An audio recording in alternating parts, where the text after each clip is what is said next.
You're listening to Conversations Ignite. Hey everyone, and welcome back. Today I'm joined by Ethan Poetic.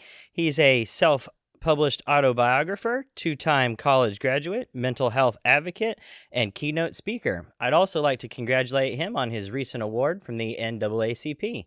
How are you doing today? I'm doing pretty good. Thanks for having me on. No, I'm glad to have you. The first thing I'd like to ask is, can you share how this recent award, what it means to you personally? I'm the first in my family to ever receive one on both sides.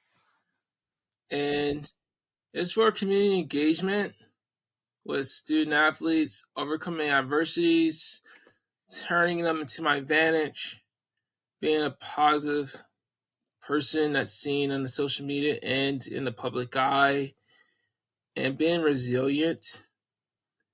And, I just received the award last Sunday because originally I was supposed to receive it last month, but due to a snow situation, everything got pushed back to this month. So now it becomes part of Black History Month. So either way, it worked out. Yeah, that's amazing. I just want to say congratulations again. Now you have a quite unique story. You were in a car accident and had about a 1% chance to live. Is that correct? Yes, it is. Now, when all of this happened, can you kind of take us back to when you found out about it, and how were you feeling at that point? Let's see. And this is based off of me researching stuff, hands-on and on social media, along with looking at, the reality of it. I remember the day like it was yesterday. Basically, I was helping out this nonprofit called Children Deserve a Chance Foundation, which is rebranded to Atalo Prep. Usually helps people with getting to college, preparatory, and visiting other places. They were selling Dewsbury watches at the Mia Heights Golf Place. It was a success for both the breakfast and the lunch shift. Expectations were exceeded. Then I live with my aunt, my uncle, my two cousins. The last I remember seeing is the Hess gas station, driving by the Rockville outlets. And then in a blink of an eye, I wake up consciously in the hospital. Prior to me waking up, everything that happened in between was my driver ran into an 18-wheeler. Traffic was backed up 2 miles each ways. The police were there, putting up the yellow tape. The ambulance was people were checking my pulse.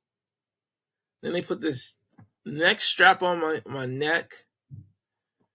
Then the fire department came, used the jaws of life to cut the car in half. And then from there, it was just clockwork. Like recently, I watched this story of NCIS New Orleans. This one guy was suffering from a gunshot wound from internal bleeding.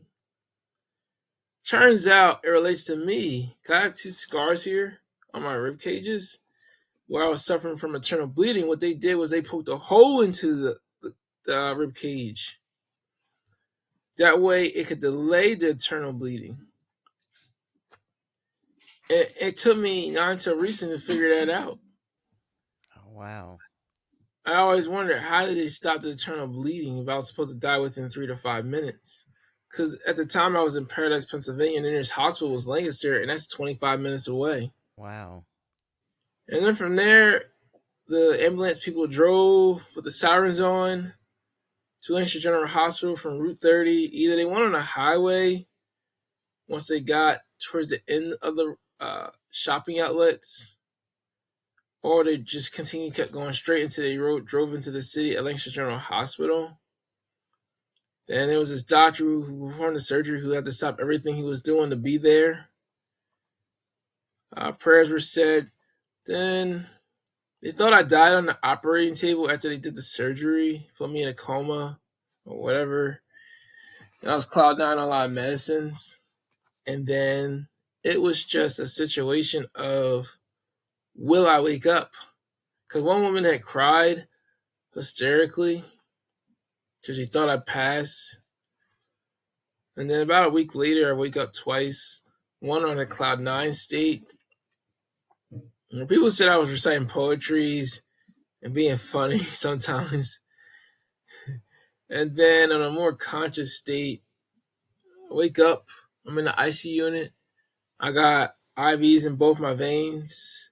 I got a left black eye, a torn aorta, a fractured left collarbone.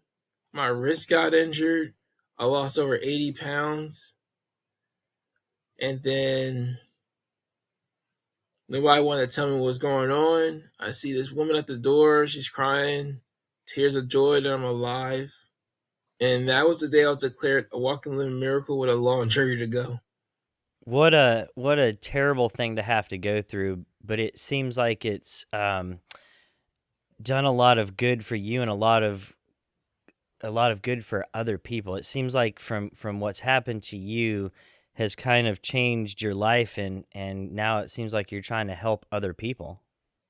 Yeah, it required me getting pushed outside my comfort zone. Because after that, I went through rehab, being in a hospital for at least a month, being on a speeding tube for several months, and going through some extra stuff that I talk about in my book. I thought, I could just do what I was originally planning to do, which was go to college, work, and go about my life. But it just didn't happen that way. Because I used to work in the basically after school sports programs. Parents would come up to me, do this small talk just to know my name. I'm not sure if you're a parent or not. They would want to research me. And next thing you know, they come up to me with their cell phone saying, "Is this you from the car accident?" Basically, a question that they know is a yes. Yeah, yeah. So, said yes. And there's two sides to it. What I saw was humility and vulnerability. I came here just to work. I came here just to do my job. What they saw before it was officially announced was resiliency, overcoming death, and someone who's not addicted to the opioids, someone who's not, panhandling with a sign. It's like surreal to them that somebody who overcame all of this is working here in after school sports program while going to college. And then word spreads like wildfire. And then my boss tells me I'm an inspiration. I gotta learn how to deal with it. So I was able to get some help with people to create posters. That way I could have more of a present tense of I'm not the person from that car accident anymore. I'm not that person in the hospital, rehab, or in a feeding tube. Yeah, that's part of the reason why I was highlighting student athletes, local leaders. That way when people research me, they can see more of a present tense, not a past tense. That way I can feel more comfortable being in my job. And they do research me. Well, do you like that poster or do you like my eye color?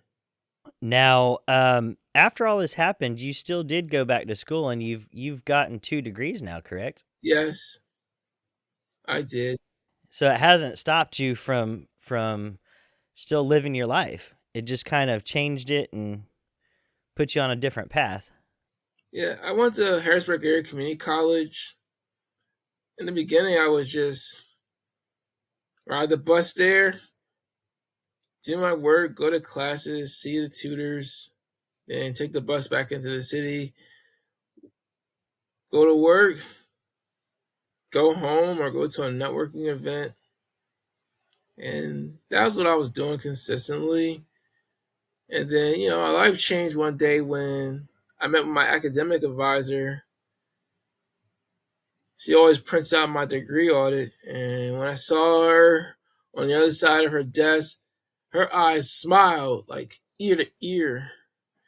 And she tells me this news saying, not only do I have more than enough credits to graduate from HAC, I also have more than enough credits to transfer to a university. Wow. I could have stayed for another semester, but that would require me to find a ride. Watch, I was driving by the time that happened. Drive all the way to Harrisburg 2 times a week while taking a class at the Lancaster campus of HAC. Or I could just find a university, graduate, and go on my life. I chose to apply for graduation. I remember this day like it was yesterday, where I was working in Ephrata, Pennsylvania at this warehouse, packing boxes for like the meat blocks and stuff.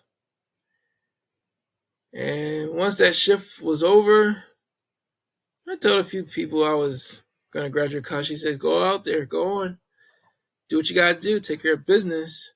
As soon as I clocked out, that's when I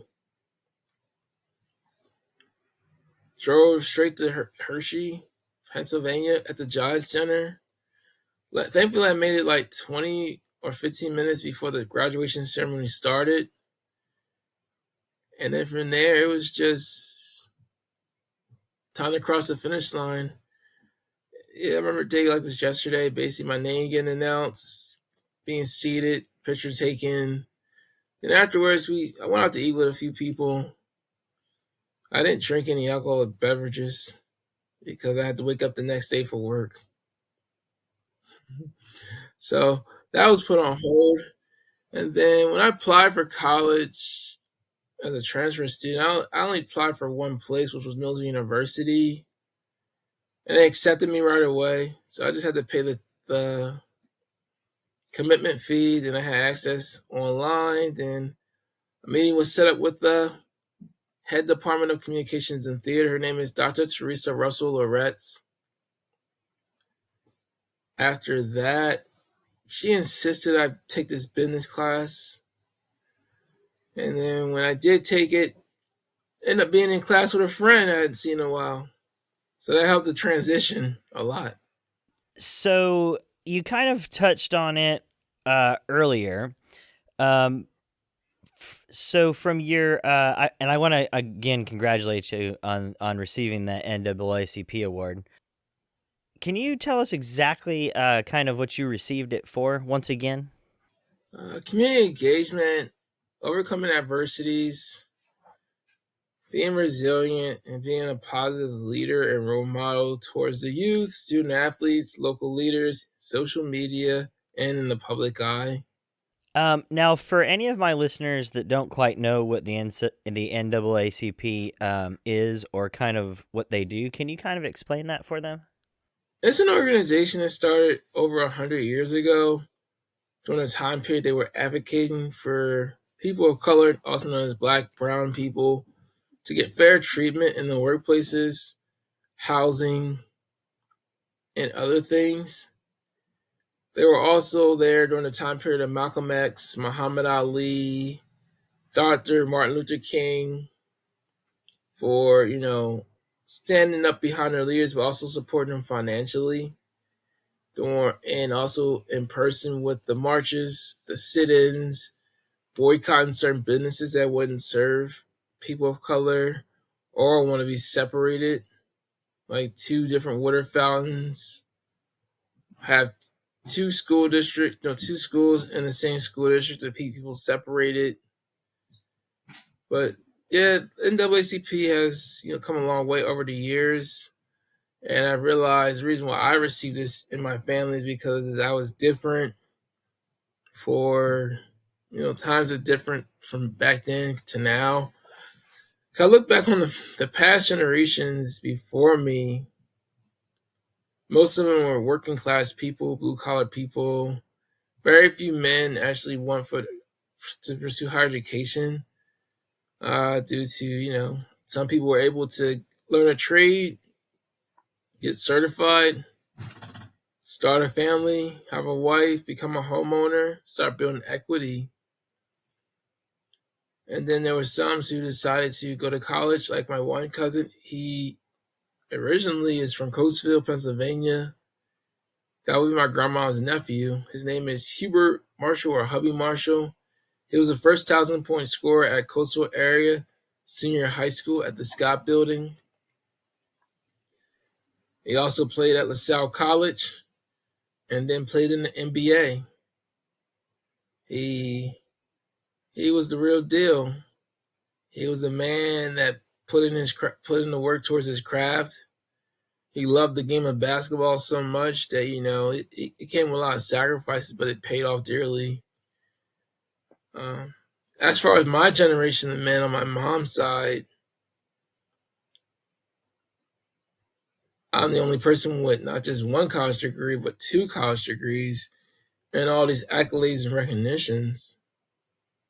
It's not anything to take away lightly from the people in the past, because times have changed, times are different. So they pretty much opened up a lot of doors for my generation that may not have been open back then. But ultimately, the award is near and dear to me.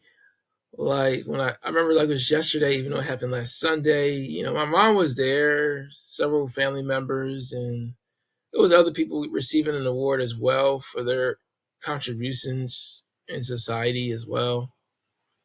It was, a time where, I just waited for my name to be called, because, it's like the old saying, the best for last. and, and I was the last one called up. I mean, I walked just slow enough so people can shout, clap, and do that little embarrassing thing and calling someone's name out and everything. Yeah, but ultimately, I did post it on social media because it's just best to highlight these moments that are once in a lifetime, especially receiving this NAACP award, because it's rare for someone in my family to receive it, because ultimately, I come to an understanding, just to appreciate it. Just to let you on an insight, I appreciate it so much that not only did I lit a candle when I got home, I also slept with it next to me in my bed. That way I slept like a baby. Very cool. Now, how did you find out you were receiving the award? Got a phone call saying, "We nominated you for this award. Will you accept it and come in person?" I said yes. And then from there, I'm like, just start contacting people once I got the first flyer. The original date was last month, but unfortunately, the snow delayed it. So it ended up becoming this month. So now I'm part of Black History Month, and it's a way of working things around. Yeah, it's awesome. First off, it's awesome to receive that award, but it's also awesome that you did receive it during Black History Month. That's very neat. Um, now, did you have any clue that you were going to be nominated for it before you got that phone call? I was not sure about it. It's just a surprise. Like it was a number that was not in my contact list. I'll tell you that much. So it was a surprise without the confetti. It was a surprise without the baby gender thing, pink or blue. It was a surprise. Like I just didn't see it technically coming, but when that person spoke those words, I saw life's coming attraction, and it became reality. Wow, that's so cool. It's very awesome. Are there any historical figures or any other personal mentors who you really have been inspired by? I know you mentioned some people from college. Well, from college, I- like I'll just tell you, like just to answer your question while also abbreviate it. I mean, when it comes to college, there are people before me that went in my family or in my generation, but didn't finish. But there's a generation before me that men that won, very few, and finished. But it's the stories they tell about how they were mistreated by college professors, and some of them end up turning their adversities into their advantage by setting up the college professor. For example, they would take this math class, do their work, and the professor would just basically uh, critique, critique it too much. But then they would do that same work on a different word problem, but give it to their white friend, also a person who's European. All of a sudden, bingo, they proved discrimination. That European person who turned in that same work that the African American did, the only difference is the European person put their name on it,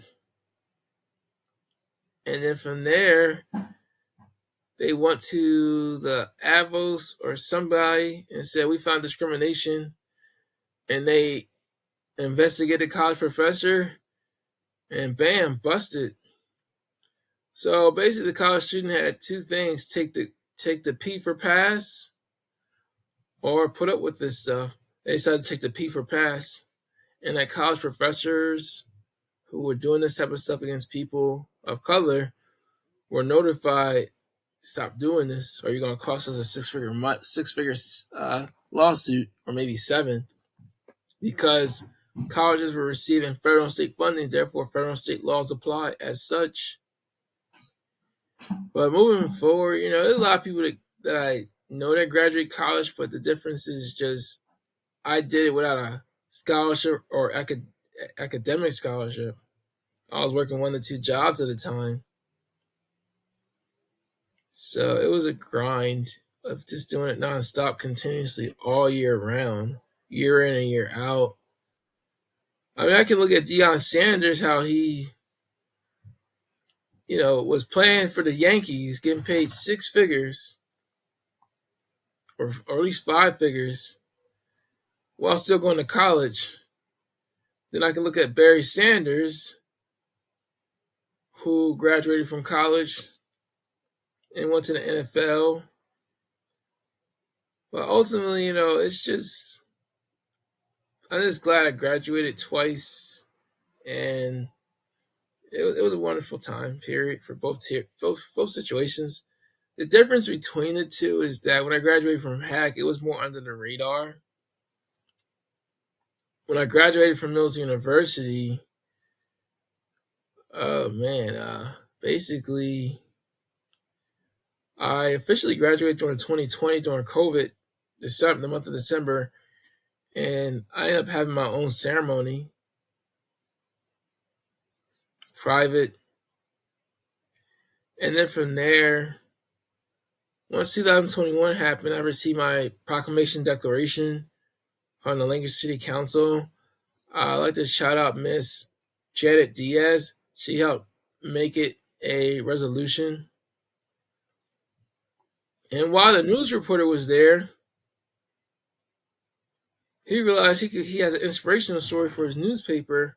So while I'm at a Chester basketball game, he sends me this long text. And I said, yes, let's do it. And that was one of the most intense interviews I had. And this was a month before they rescheduled the commencement ceremony. So on April 1st, 2021, I was on the front page of the newspaper. I thought I was going to need a police escort to work. So I ended up going to different places to buy the newspaper, laminate it, and basically preserve my legacy. Then the following month, I got featured on WJL. The interview took place the same day I graduated from Mills University with official ceremony. It was, really more relaxed, and it gave a lot of exposure and everything. Sounds like you've had a lot of one-in-a-lifetime opportunities, which is so neat. I know a lot of people don't get that opportunity. How do you hope your achievements inspire the next generation of especially young African American individuals that are really overcoming adversity? Well, I realize I can't take all this stuff with me. when it's my time to leave Earth. So it's basically going to be left behind for, the next generation of when I have kids and a wife. It just be a legacy that's always going to be remembered moving forward, because this Earth is over 2,000 years old. So therefore, most of the adversities and hardships we face have already been overcame.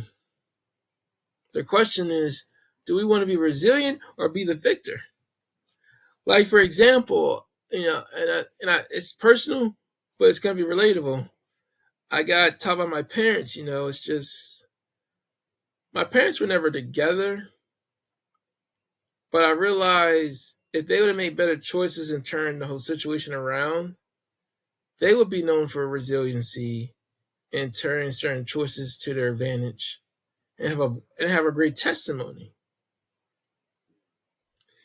But instead, like many generations, people want to blow stuff off, ignore it, but have a double standard of, I don't want to talk it over with the person I offended, but want to talk it over with someone else in confidence. And that double standard causes mental health problems because it causes fractures in the relationships, starting at the foundation of communication. And then eventually it turns into an abusive relationship at the cost of autonomy, dignity, self respect, and a person's time.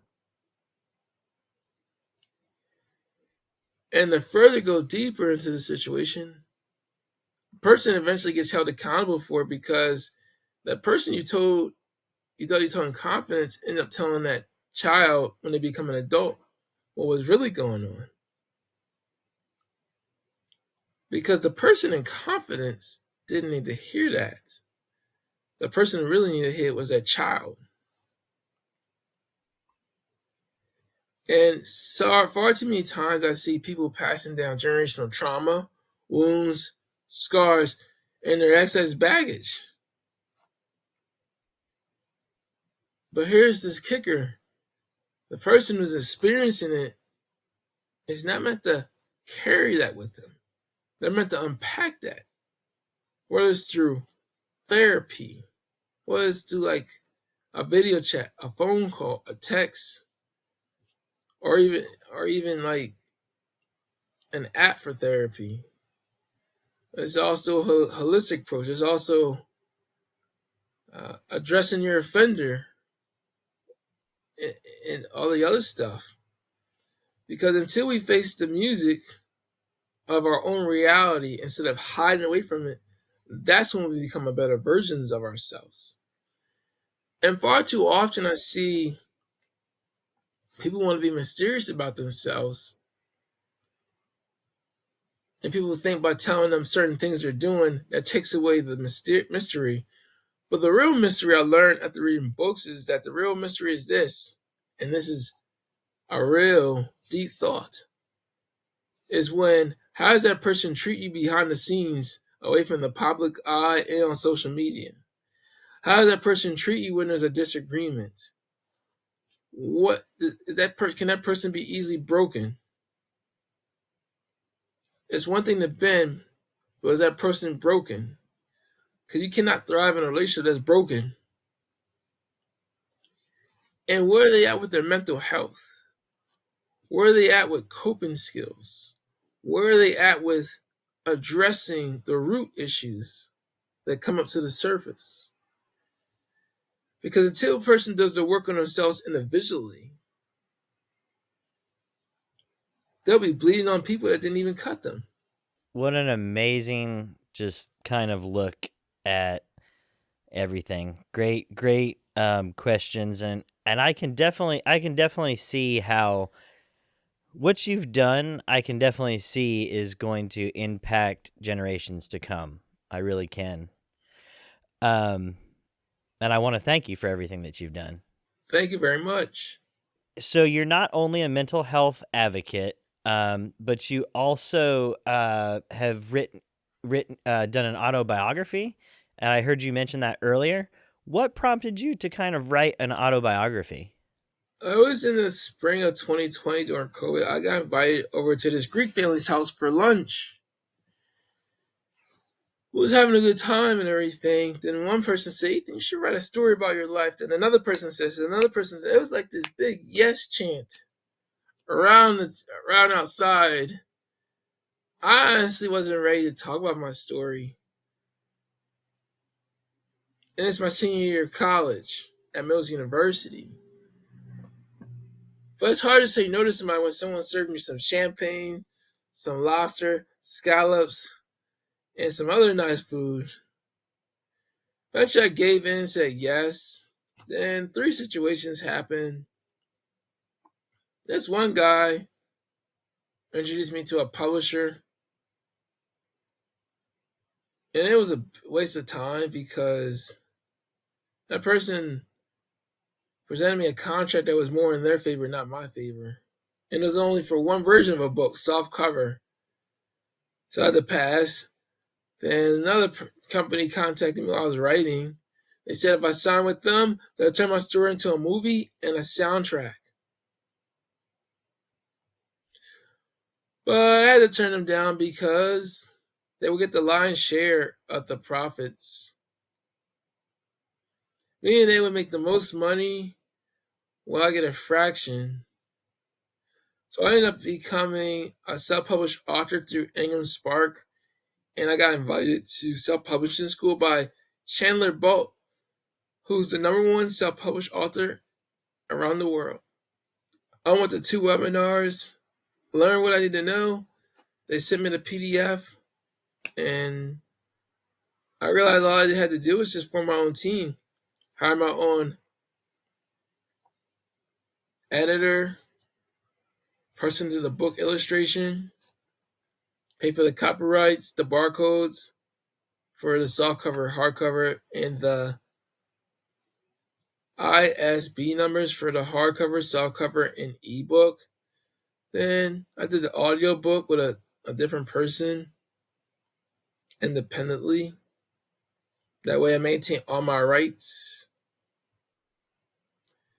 And that's what started me writing the book. I'm the first person in my family to ever not only write, self-publish, but also do have a book signing day. 3 of them, 4 of them actually. 2 in Lancaster, 1 in Millersville, 1 in Coatesville. It's awesome that you self-published because I know getting a publisher is probably pretty easy. Getting it published would be easy with that publisher, but like you said, you're sharing the profits, and a lot of the times you're not even getting the profit. So by self-publishing, you were able to keep all the rights and everything, and actually, succeed even farther. Because I imagine, I don't know, I've never written a book before, but I would imagine it's a lot tougher to actually self-publish. So correct me if I'm wrong, but I that's what I believe is it would be really hard to self-publish. So that's an even one more accomplishment that you've added to everything that you've done. I wouldn't see it as hard because it's an opportunity to do the work. Because if I would have done it to a publisher, we would have had a financial problem. Yeah. By doing the work myself, I get to keep my own voice in my book. I had the final decisions on an executive level. And the best thing about it is that, so many times people tell kids to write books. And then they look at me like, oh, Ethan wrote a book. And I'm like, okay, I didn't need that type of attention. There's times where I was working in schools. Like, for example, when I was working to do this summer program, again, being research, teacher contacts me through social media or email, tells me, instead of us doing a reading lesson and math lesson, I want you to tell your story to the kids. She felt like that was more beneficial. So I did. Kids were so inspired, they pulled out their iPads and say, we need to take pictures with you, and we're going to need your autograph. And next you know, their parents find out, and principal finds out, and it was a success. And then there's another time where work helping this teacher in the classroom. Teacher's doing like a reading thing, goes on the first page, second page, and next thing I know, it says, I want some coffee. Ethan, you got your books with me? Good. Read that poem about you earn your college degree to the kids while I get my coffee and creamers. Yeah, there's that situation. Then there's kids asking for a free book, and I gotta tell them you can get it at the Linkster Library. And next thing you know, they dragging their parents to making my library card. They get the book as a loaner, and now they're inspired. Then they talk their parents into getting the audio book, and then from there it just continues to evolve. One of the best things about the book was like make impact in the law.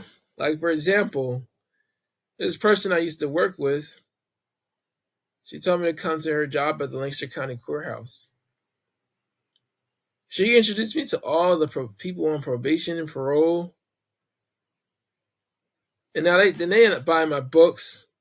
Now they make it a requirement for all people who are on probation and parole, as part of the requirements, to read every chapter, write 4 to 5 pages, and talk about it verbally. The purpose of it is to build resiliency in people on parole and probation so that they don't no longer get caught up in the system or come up with an excuse on why they end up back into the system. It's a matter of just having more retention of being a productive member of society instead of being in the system. I've heard you talk a lot about resilience, and resilience is so important in just life in general. Um, how would you define success? It's a matter of finding your purpose, who you're connected with, and do you see yourself crossing the finish line and doing what it's taking, having mentors?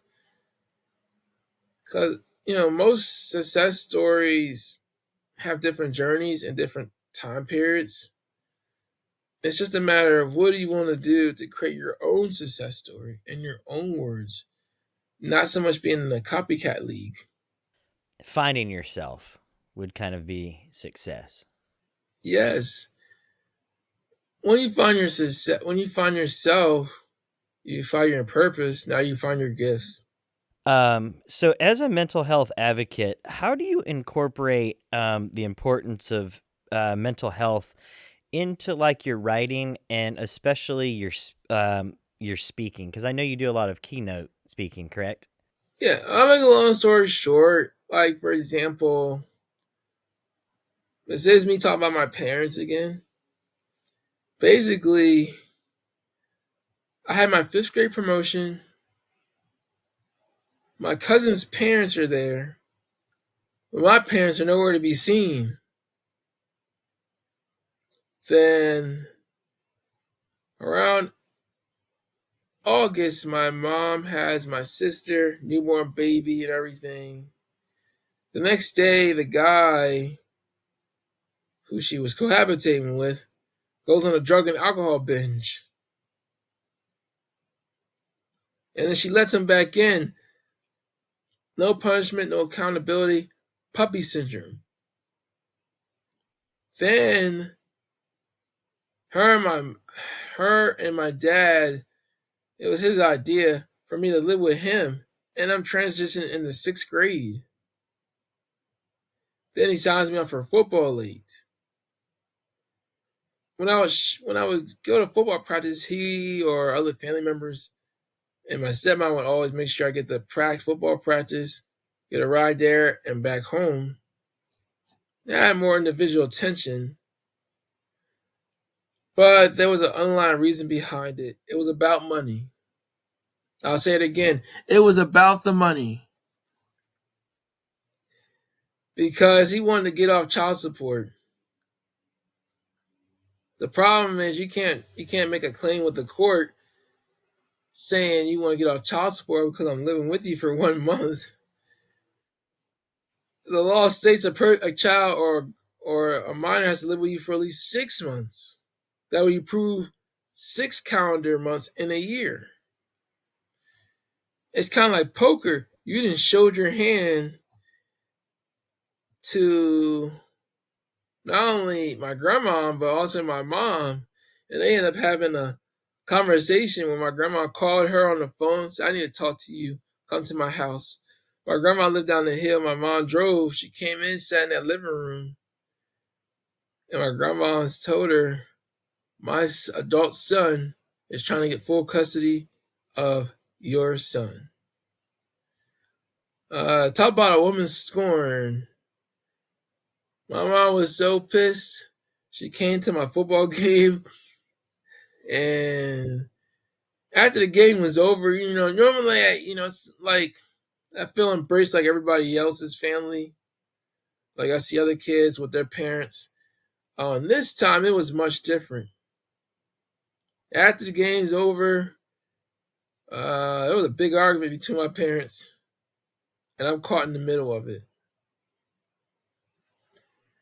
Leaving my dad, he drops me off at my mom's house to get sneakers. I'm not even in the house for 1 minute, and next thing you know, he's rushing me by yelling. Then I get a phone call. My stepdad says, "Stay at the house. My mom's coming." Then I'm in this situation of, what do I do? Stay in the house or leave my dad? I leave my dad, no shoes, no. And the next day I had gym class, and I'm walking in middle school with the football cleats. I get a gym detention for not having the proper foot gear. And later that day, he tell my dad this and that. He didn't pay no mind. He just put the responsibility on my stepmom to pick me up. So basically I do the gym detention. Not even 5 minutes into it, the gym teacher asks, "Why did you show up to school in my gym class with football cleats?" I told him what happened. Guys, tune changed. He felt sorry and let me out early. I leave. My friend tells me my mom's looking for me. Less than 5 seconds later, my mom says, You're coming with me. Let's go. We'll go outside, get in my car. Stepmom pulls up. They have less than a 10-second conversation. We go to home. 20 minutes later, my dad bangs on the door like the window's about to come off. And he loses the battle. Walks away a sad man. And for me, I could have quit football because of all that. Yeah. Because not only was I going to football, living in a single parent household of 5, I also had to take care of my little sister and my other 2 siblings. So I had a lot on my plate and side dishes. But instead, I finished the football season, went to the trophy ceremony and everything else. And I realized I chose resiliency in the midst of that adversity. What an amazing story you've had, and what resilience you've had through everything, and just a great message that you shared with everybody today. If any of my listeners would like to read your book or get the audiobook, where can they find your book at? Well, if they trust me with their P.O. boxes and mail address, they can buy the book directly from me. My social media is, let's see, for TikTok, Snapchat, Lemonade, Threads, and Instagram. My username is Ethan Poetic 23. Then on Facebook, LinkedIn, YouTube, and Twitter, I'm Ethan Poetic. And my website is ethanspeaks.com. For the audio and ebook, it's available online on all major platforms. Amazon, Audible, Kobo, Libro, you name it, it's there. Amazing. It's important you understand that I value both my services and my products. If you want me to speak at your schools, colleges, your private events, because all you got to do is go onto my website and press book Ethan Poetic. Awesome. Now, will you do events outside of Pennsylvania? Yes. Last event I did was in Thomasville, Georgia, the Deep South. Wow, I'm actually in Georgia. Yeah, I've been to Georgia twice. I'll talk about that story in my book. The first time was in Atlanta, Georgia, against a landlord. Well, everybody, please go check out Ethan's book. Connect with him on his social media. Ethan, it's been a pleasure to have you on today. Like I said, it's just an amazing story that you've had. I want to congratulate you again on your award. Keep doing all the amazing things that you're doing, and I just thank you for being on the show today. Thank you very much. My book is called The Inspirational Story of Ethan Poetic, Chronicles of Adversities, Education, Sports, Resiliency, and last but not least, I appreciate your time. I appreciate being on here. And I'm going to be writing another book, The Inspirational Story of Ethan Poetic, Part 2. Awesome. After you release it, I'd love to have you on again. Definitely, we'll be in contact and much more. Awesome. Once again, thank you for being on, and thank you, everyone, and we'll see you next time. Thanks for listening to Conversations Ignite. See you next time.